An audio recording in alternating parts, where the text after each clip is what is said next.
Hi everyone, this is Marwan. And I'm Dana. Today we're speaking about why do we have principles. So tell me, what are principles? The way I see principles is that they are a set of values or maybe my own rules that I set for myself that guide me, help me make certain decisions. They're a way of living, they're a way of character. They are what define me as a person. For me, principles are the baseline in which I start from to guide me through life. And principles help you choose what's right for you, what's best for you. And it's important to bounce off of your principles with your brain rather than your heart. Exactly. Right? So, this is why we should, in general, have principles. It's something we grow up with.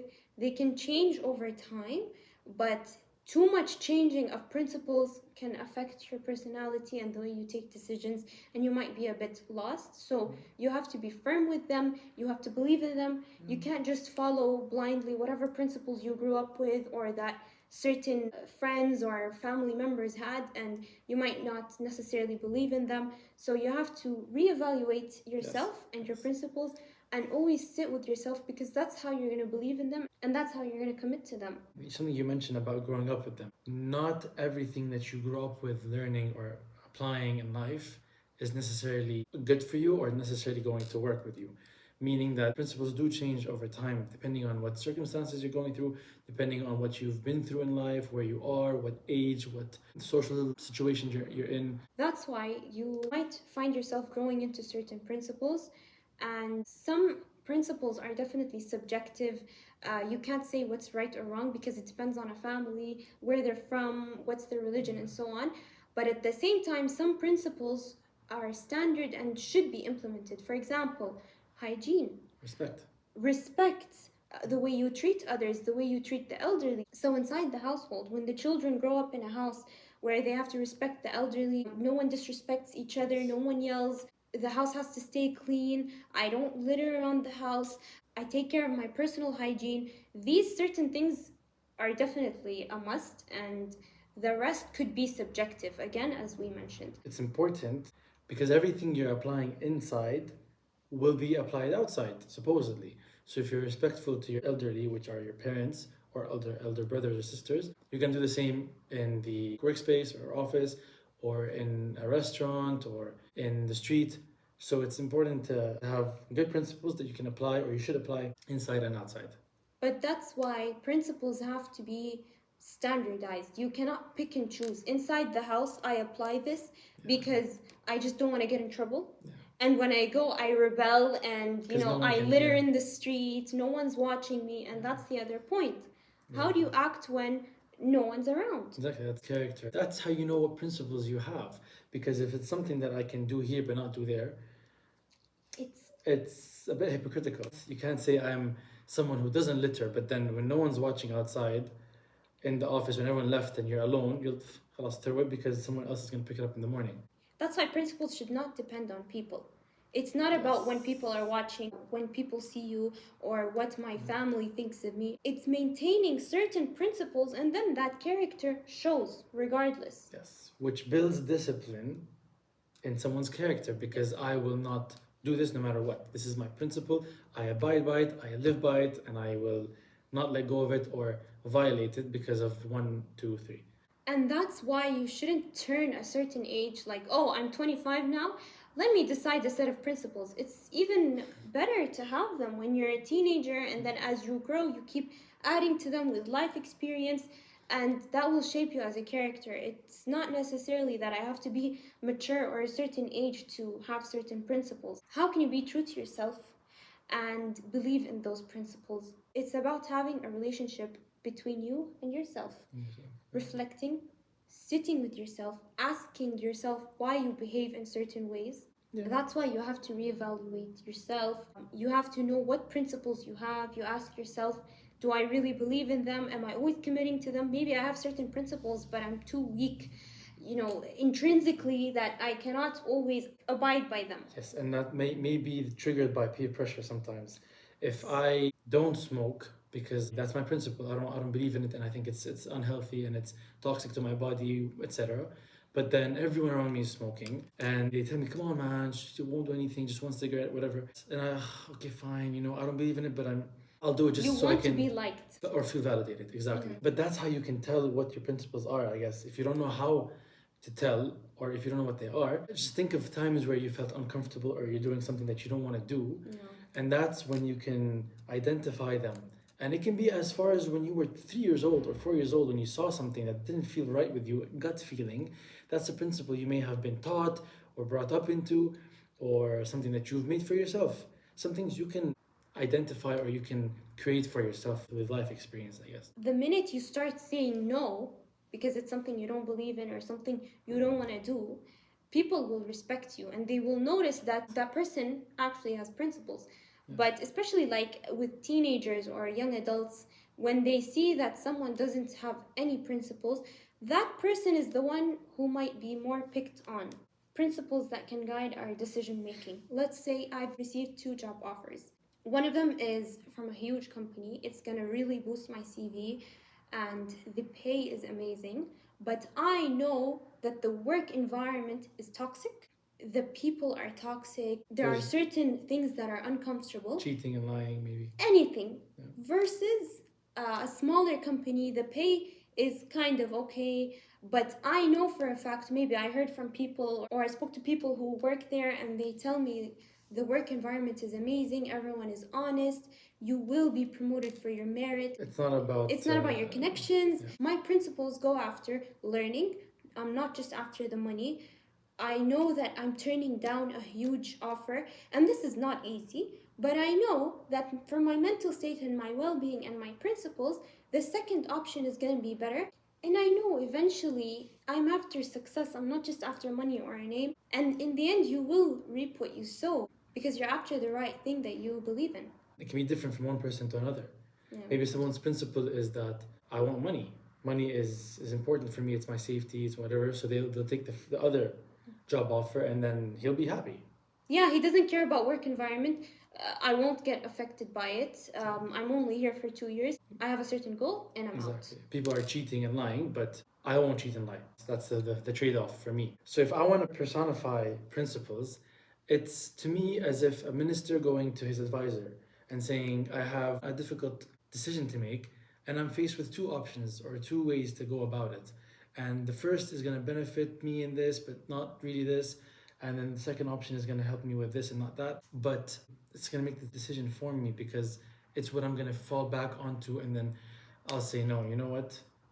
I don't believe in option A. No matter how good or bad it is, it just doesn't work out for me.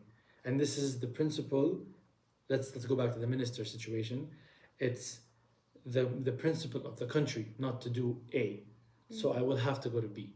Whether I have to do something more difficult than option A would have been, so it's a balance, it's a give or take, but principles are what guide you. It's what you fall back onto to help you go further in life. And it's your identity. People will know you for that. If someone has principles and you know them and you know they're good for them, you will trust them because you know how they're going to act. So it's a bit of predictability as well. So principles are the invisible signs around you or on your forehead that people can see but you can't. That's why when you make decisions and someone is asking you, why don't you want to take this offer? Why don't you want to make this business deal with this person? It's an amazing opportunity. If you're clouded by your principles, you have them, but you're not sure what they are because you never had that conversation with yourself. It might be difficult to explain to that person why you don't want to take this deal. They might start telling you, stop being so stubborn, stop being so uptight. But if you communicate your principles and say, to be honest, because this goes against my beliefs, this goes against what I stand for, maybe you will have a stronger argument. And that person might in turn respect you. And also they might not understand your principles and why you have them, but that's besides the point. You don't want to ultimately do something you're not comfortable with because you're going to suffer that feeling after, that guilt afterwards. They're not going to feel bad about it. This is something internal and subjective. And sometimes with life experience, for example, let's say I had a very toxic friendship. I was blinded and I didn't know, and I loved this person so much. And then with time, they start to betray me and my heart gets broken and I'm so shocked. So after a very big experience, I can start to set a new set of principles and say, you know what? From now on, I would rather have few friends that have similar principles than have a bunch of friends just to feel liked. which goes back to my earlier point when I said, for me, it's the baseline. So before it was here that I'll have any friend, but now it's here. I'll have any friend that has one, two, three. So it's the baseline that you khalas start from. This is where you view them from this point of view. Do you have this or not? And then if it's a yes or no, you decide.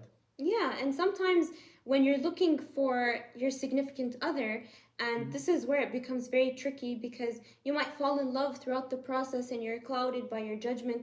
Is this person right for me? So then we have this stigma of red flags. But red flags are different for every person. My red flag for a person or for a significant other can definitely be different from my friends or my siblings or my parents or whatever. And you might have your own reasons as to why this is a red flag. So that's why, again, let's say you're choosing a significant other, you have to have certain principles, you have to communicate those principles. It's ideal if they share similar principles, but that's also difficult to find. So you have to agree on certain principles because then that will be trickled down not only into your household, but into your children as well. And this is even deeper, but it affects the world because the people that will inherit your principles are going outside to get married, to interact with people in restaurants, at work, on an airplane. You have to force yourself not to be thinking emotionally, aka with your heart, think with your brain, aka your principles.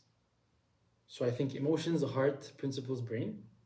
It could be. Maybe. It's not set in stone, but it could be, yeah. Because principles are, again, for the time being fixed, and that's what you want to use. Whereas your heart is going to be like, she's beautiful or he's rich or whatever stereotype you want to use. But at the same time, he's not family oriented. And my principles are, we have to be family oriented. Then I'm going to have to think with my brain and say, no, I'll have to pass. Which is going to cause quarrels and fights and clashes that are unnecessary. And that's why, for example, if someone is really nice to you and polite and then they're rude to the waiter or they're rude to customer service because they look down on them or they think they're entitled or so on, these are signs that you see. Do they have principles with how they treat other people or not? Marwan always tells me, whenever you go up to a counter or a restaurant or whatever, just ask them how are they. Don't just go into the topic. Whether you're on the phone or you're at the place, hi, how are you? Don't just treat your family and friends or someone who has higher status or someone who can give you a job or you can benefit from any way. Just treat humans as humans. Yeah. Knowing how to choose a business partner as well. If you're giving a service to someone, being a consultant, doing freelance, if I know that this business partner is doing things that are against my principles, is a liar, he's a fraud, if he's doing things that are harming the environment, if he's doing things that are illegal, but no one can tell, but I know. So that's strictly a struggle between me and myself. What are my principles? Am I going to accept this partnership or agree to partner with this person because I'm going to get good money or good fame, enter into a good network or have better opportunities, whether it's, again, career-wise or personal-wise, but I know he's doing or she's doing something wrong. And it's a gut feeling. For me, it's a gut feeling at least. Instincts gut, yes. I know. I've been to places where the second I enter that place, I know something's wrong. Maybe subconsciously they clash with your principles, but maybe you don't know why. That's why certain things shouldn't just be results driven. Let's say you go into partnership with this person and you're like, okay, I know we can just agree to disagree. We don't necessarily see eye to eye. We're different people. That relationship might not be smooth. You might argue a lot. If you're a bit passive because you just want to get the job done, the work itself, the quality might be compromised. There's no blessing in the work, and you might not end up making it to the finish line because there's too many hiccups because you guys are just clashing. Yes. Do you think two principles can clash? Yeah. It's an internal struggle. I mean, no one's perfect, and as humans, our principles might shift, might reduce in importance. That's why you need to know how to prioritize them. What's more important in the bigger picture, as you said.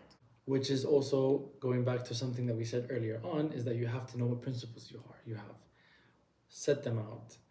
Visit them from time to time. Write them down. Yeah, that's what I'm saying. Share it with those around you. Not, again, don't post it on social media. From now on, these are my principles. No. I'm pretty sure we go on every single day facing situations where we have to make a decision. And your principles can be on a way smaller level or on a trivial level. For example, people might think they're silly or they're menial. I prioritize my fitness, that I have to go to the gym 3 times a week and I'm not missing it. And I'm very strict about that. And you might cancel on a friend because of this. Yeah, I treat it as a very serious thing to me.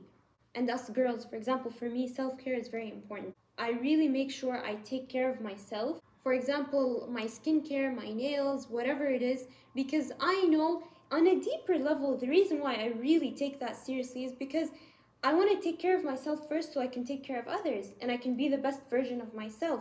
And I know it's a bit materialistic, but also, having my me time, recharging, or making time for a book that I'm reading. And of course, same with you. Yes, to reflect. Some people might be like, why are you leaving early? We're having so much fun. What are you going to do? You're just going to sleep or you're going to go home? What do you...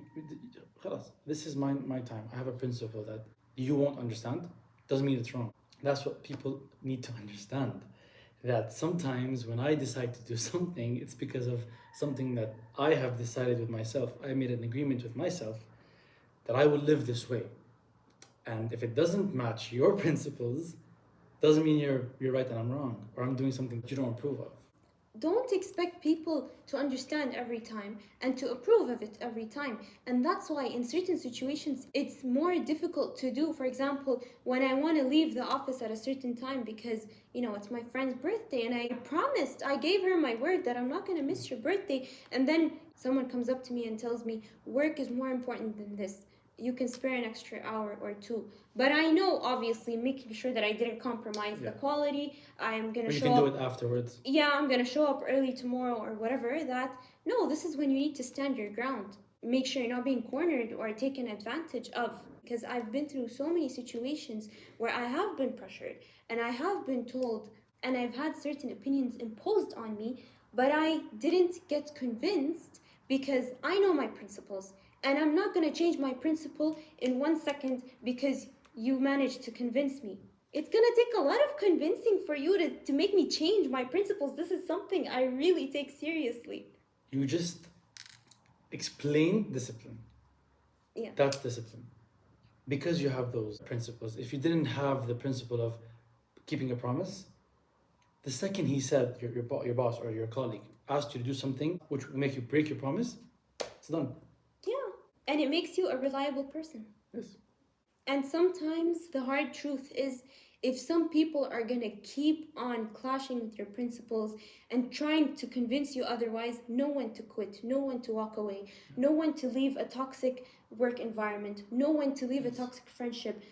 It's okay. Sometimes you have to let go of really difficult things. Don't just do things because everyone wants to do it or it's going to make you look a certain way. Some will respect it. The hard truth is some won't realize it, but in the end, these things come a very long way. Yes. This is your character. People will respect that. And these things have their own rewards. You will get what you deserve. You will be surrounded by people that believe in the same things that you believe in, which will create opportunities, and whether it's business or social opportunities, it will be something that is beneficial to you at the end of the road. So let us know your thoughts. Thank you for watching.